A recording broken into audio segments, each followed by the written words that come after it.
The Silent Ghost in the Jamaican Monastery. Father Paul listened to the confessions of the mute man in the only way he could, by reading what the man wrote down on scraps of paper. After the confessions were made, the priest would burn the bits of paper, thus keeping the confession secret, as all Roman Catholics trust their priests to do. The mute man was no exception. He believed with the deepest of conviction in Father Paul. It is believed by devout Catholics that their souls cannot rest if they should remain unconfessed. Therefore, with remarkable regularity, the mute man came to Father Paul, wrote his confession notes, and then received the priest's instructions, after which the priest burned them.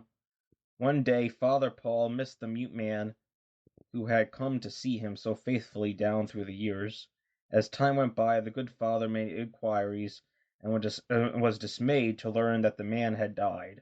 Then a remarkable thing happened at the monastery where Father Paul lived. One of the priests, upon returning to his study after supper one evening, came face to face with an apparition. The figure was that of a man. He seemed to materialize out of the thin air, and he gestured strangely at the priest, who remained frozen to the spot where he was standing, looking on in utter astonishment.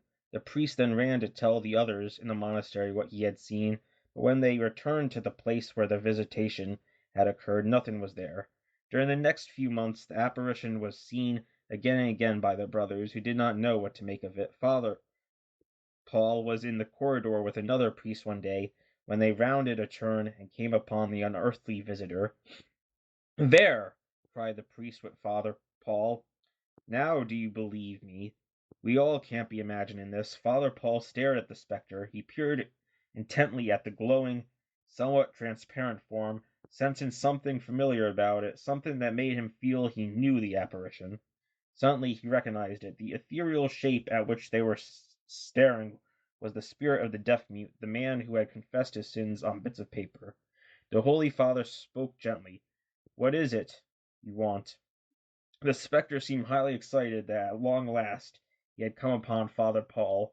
He made a sign as if to ask if he was recognized. Father Paul crossed himself and nodded.